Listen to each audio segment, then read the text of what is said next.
Hello guys, welcome back to my channel. മുത്തുമണികളെ പുതിയ വീഡിയോയ്ക്ക് എല്ലാവർക്കും സ്വാഗതം. വർക്കുണ്ട്, വീട്ടിൽ നിന്ന് ഇറങ്ങി റോട്ടിലെത്തി. സാധനങ്ങൾ വാങ്ങാണ്ട്, മെറ്റീരിയൽ വാങ്ങാണ്ട്. അപ്പോൾ അത് വാങ്ങിയിട്ട് വേണം സൈറ്റിലേക്ക് പോകാൻ. വീടിൻ്റെ അടുത്ത് തന്നെയാണ്, അതാണ് ഹെൽമെറ്റ് ഇടാത്തത്. ഇപ്പോൾ എന്താ ഹെൽമെറ്റ് നല്ല കമൻറ്റ് കണ്ടു, ഹെൽമെറ്റ് ഇല്ല, അതുപോലെ ഒറ്റക്കൈയിലാണ് വണ്ടി ഓട്ടിക്കുന്നതൊക്കെ പറഞ്ഞിട്ട്. ഗൈസ് വീടിൻ്റെ അടുത്താണ് വർക്ക്, അതുകൊണ്ട് ഹെൽമെറ്റ് ഇടാത്തത്. അപ്പോൾ പോണ വഴിക്ക് വിശേഷങ്ങൾ കാണാം. അങ്ങനെ പോയിക്കൊണ്ടിരിക്കുന്നു. അടുത്തൊരു കാണുന്നത് ഹാൻഡ് വെയർ ഉണ്ട്, നമ്മുടെ പഴയ മോഡലുള്ള ഹാൻഡ് വെയർ.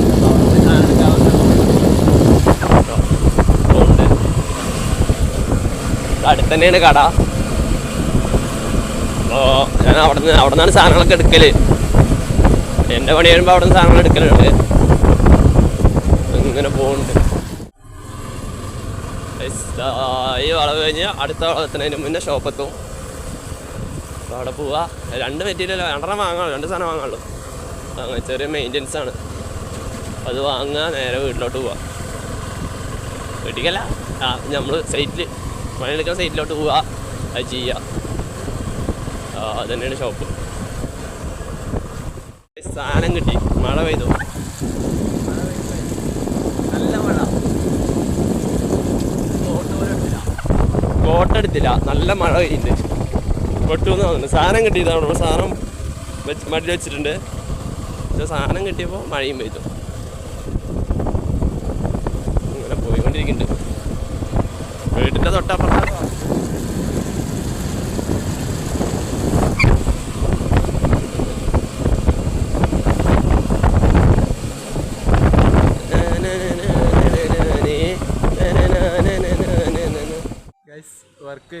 വർക്ക് കഴിഞ്ഞ് ഇതാ നെല്ലിക്കടത്തി. ഇനി പമ്പ് പോകണം, എണ്ണ അടിക്കണം. വണ്ടിയിൽ എണ്ണല്ല. സമയം 1 മണിയായി. ചോറ് കഴിക്കുന്ന ടൈമാണ്. ഞാൻ ചായ പറഞ്ഞിട്ടുണ്ട്. അപ്പോൾ ചായ കുടിക്കണം. എന്നിട്ട് നേരെ പത്തിരിപ്പാല പോയി എണ്ണ അടിച്ച് അവിടെ നിന്ന് ഒരുത്തിന് എടുക്കാണ്ട്. അപ്പോൾ അത് എടുത്തിട്ട് വേണം വരാൻ. അവൻ വിളിക്കാമെന്ന് പറഞ്ഞിട്ടില്ല. അപ്പോൾ അവൻ്റെ വിളി വരെ വെയിറ്റ് ചെയ്തിരിക്കുക. ആരുമില്ല, ചെക്കന്മാരാരും കാണാനില്ല. രാവിലെ കുറച്ച് വർക്ക് ഉണ്ടായിരുന്നു. അപ്പോൾ അത് കഴിഞ്ഞ് വന്നപ്പോൾ ഇവിടെ ആരും കാണാനുമില്ല. അപ്പം അങ്ങനെയൊക്കെയാണ് ഇന്നത്തെ പരിപാടി. നോക്കട്ടെ, പത്തിരിപ്പാല പോകുമ്പോൾ ക്യാരം ബോർഡ് കളിക്കുക.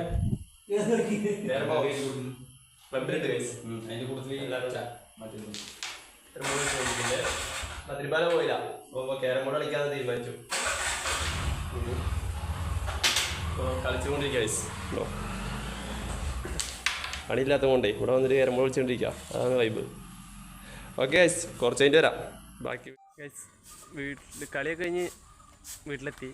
വീട്ടിൽ കുറച്ച് പണിയും കാര്യങ്ങളുണ്ട്. അപ്പോൾ അതൊന്ന് ചെയ്ത് സെറ്റ് ചെയ്യാൻ വേണ്ടി വീട്ടിലേക്ക് വന്നതാണ്. കുറേ ദിവസമായി ചെയ്യണമെന്ന് വിചാരിച്ചിട്ട്. ഫുള്ള് വീടിൻ്റെ ഫ്രണ്ടിൽ 1 സെൻറ്റ് മൊത്തം പാറയാണ്.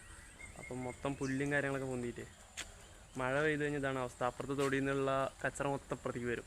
അതൊക്കെ ഒന്ന് ക്ലീൻ ചെയ്യാമെന്ന് വിചാരിച്ചിട്ട് ഇന്നലെ കുറച്ച് ചെയ്തു. ഇന്നലെ ഇവിടെയൊക്കെ ഫുള്ള് കച്ചറ ഉണ്ടായിരുന്നു. അപ്പോൾ അതും കാര്യങ്ങളൊക്കെ ഇന്നലെ കുറേയൊക്കെ ചെയ്തു. അപ്പോൾ ഇന്ന് ബാക്കി അപ്പുറത്ത് തൊടിയുണ്ടോ, അപ്പുറത്ത് തൊടിയിൽ നിന്ന് മൊത്തം മണ്ണ് ഇങ്ങോട്ട് വന്നിട്ടേ ഫുള്ള് മണ്ണ് ഇങ്ങോട്ട് വരിക. മഴ പെയ്ത് കഴിഞ്ഞാൽ വെള്ളം മുകളിൽ നിന്ന് മൊത്തം ഇങ്ങോട്ട് വരും. അപ്പോൾ ഇങ്ങോട്ട് വന്നു കഴിഞ്ഞാൽ ഈ പുല്ലും കാര്യങ്ങളൊക്കെ അതിൻ്റെ പിന്നാലെ അതേപോലെ പുല്ലും കാര്യങ്ങളും വരും. മൊത്തം കച്ചറയാണ്. അപ്പോൾ അതൊക്കെ ഒന്ന് വൃത്തിയാക്കണം. പക്ഷേ അതാ വീട് പണി കാര്യങ്ങളൊക്കെ തുടങ്ങണം, പ്ലാനിങ് ഒക്കെ ഇട്ടിട്ടുണ്ട്. നിങ്ങളൊക്കെ സപ്പോർട്ട് ഉണ്ടാവണം. വീട് പണി തുടങ്ങണം എന്നുള്ള ചെറിയൊരു പ്ലാനൊക്കെ ഇട്ടിട്ടുണ്ട്. പ്ലാനും കാര്യങ്ങളൊക്കെ വരച്ചു. ഇനി ബാക്കിയുള്ളതൊക്കെ ഒന്ന് സെറ്റ് ചെയ്യണം. ലോണും കാര്യങ്ങളൊക്കെ നോക്കിക്കൊണ്ടിരിക്കുന്നുണ്ട്. അപ്പോൾ എല്ലാം ഒന്ന് സെറ്റാക്കിയിട്ട് വേണം വീട് പണി കാര്യങ്ങളൊക്കെ തുടങ്ങാൻ. ഇൻഷാ അല്ലാഹ് നിങ്ങളുടെ എല്ലാവരും സപ്പോർട്ട് വേണം. എല്ലാവരും പ്രാർത്ഥനയൊക്കെ എൻ്റെ കൂടെ ഉണ്ടെങ്കിലാണ് എനിക്ക് മുന്നോട്ട് പോകാൻ പറ്റുള്ളൂ. അപ്പോൾ എല്ലാവരും പ്രാർത്ഥിക്കണം എനിക്ക് വേണ്ടിയിട്ട്. ഇൻഷാ അല്ലാഹ് എല്ലാം ഒന്ന് സെറ്റാക്കണം എന്നുള്ളൊരു ലക്ഷ്യമുണ്ട് മനസ്സിൽ. ഒന്ന് സെറ്റാക്കണം. പഴയ വീടായതുകൊണ്ട് ഒന്നും അങ്ങോട്ട് സെറ്റാവണില്ല. പിന്നിപ്പോൾ ഇനി ഫ്രണ്ടിലേക്ക് ഇറക്കാമെന്നുള്ള പ്ലാനിങ് ആയിരുന്നു. അപ്പോൾ അത് ഒരു റാഹത്താവില്ല എന്നൊരു തോന്നൽ. ഫ്രണ്ടിലേക്ക് ഇറക്കി കഴിഞ്ഞാൽ സെറ്റാവില്ല. എന്താ വെച്ചാൽ ഫ്രണ്ടിൽ ഇത്രയും സ്ഥലമുള്ളൂ. അപ്പോൾ അതിൽ സെറ്റാക്കാനുള്ള ഒരു പ്ലാനില്ല. മൊത്തമായിട്ട് തട്ടിയിട്ട് സെറ്റ് ചെയ്യാന്നുള്ള പ്ലാനിങ് നിൽക്കുക. നോക്കട്ടെ, നിങ്ങളുടെ സപ്പോർട്ടും കാര്യങ്ങളൊക്കെ ഉണ്ടെങ്കിൽ ഇൻഷാ അല്ലാഹ് എന്തായാലും നല്ലൊരു അടിപൊളിയായിട്ട് വീട് കയറ്റണം. അപ്പോൾ അങ്ങനെയൊക്കെയാണ് കഴിച്ച കാര്യങ്ങൾ. ഞാനിതൊന്ന് വൃത്തിയാക്കട്ടെ. വൃത്തിയാക്കിയിട്ട് ബാക്കി കാണാം. അത് വൃത്തിയാക്കാൻ പറ്റിയില്ല. അതിൻ്റെ ഇടയിൽ ഒരു വർക്ക് ഉണ്ട് പറഞ്ഞിട്ട് വിളിച്ചിട്ട് വർക്കിന് പോയി. അപ്പോൾ കഴിഞ്ഞ് ഇവിടെ എത്തിയുള്ളൂ. അപ്പോൾ നാളേക്ക് ചെയ്യാമെന്ന് വിചാരിച്ചത്. പെട്ടെന്ന് അർജൻറ്റാണ്, കറണ്ടില്ല പറഞ്ഞ് വിളിച്ചപ്പോൾ വേഗം പോകേണ്ട ആവശ്യം വന്നു. അപ്പോൾ പെട്ടെന്ന് അങ്ങോട്ട് ഓടിപ്പോയി. അപ്പോൾ ശരിയാക്കി വന്നോളൂ. അപ്പോൾ നാളേക്ക് എന്തായാലും ചെയ്യാമെന്ന് വിചാരിച്ചു. നോക്കുവാണെങ്കിൽ നിങ്ങളൊരു കാര്യം പറയാനുള്ളത്, വീഡിയോ കാണുന്ന ആരും ചാനൽ സബ്സ്ക്രൈബ് ചെയ്യാനാണ് വീഡിയോ കണ്ടുകൊണ്ടിരിക്കുന്നത്. മാക്സിമം സപ്പോർട്ട് ചെയ്യുക. നിങ്ങളുടെയൊക്കെ സപ്പോർട്ട് ഉണ്ടെങ്കിൽ എനിക്ക് മുന്നോട്ട് പോകാൻ പറ്റുള്ളൂ. അപ്പോൾ മാക്സിമം വീഡിയോ കാണുന്ന എല്ലാവരും ചാനൽ സബ്സ്ക്രൈബ് ചെയ്യുക. നല്ല നല്ല പോസിറ്റീവ് കമൻറ്റുകൾ ഇഷ്ടം പോലെ വരുന്നുണ്ട്. നല്ല സ്നേഹമുണ്ട്, എല്ലാവർക്കും എന്നോട് നല്ല സ്നേഹമുണ്ട് മനസ്സിലായി. നല്ല നല്ല കമൻറ്റാണ് വരുന്നത്. എല്ലാ കമൻറ്റും വായിക്കുന്നുണ്ട് ഗൈസ്. അപ്പോൾ മുന്നോട്ടുണ്ടാവും, നല്ല നല്ല വീഡിയോ ആയിട്ട് മുന്നോട്ടുണ്ടാവും. അപ്പോൾ എല്ലാവരും മാക്സിമം സപ്പോർട്ട് ചെയ്യുക. ഓക്കെ ഗൈസ്, നാളെ കാണാം നല്ലൊരു വീഡിയോ.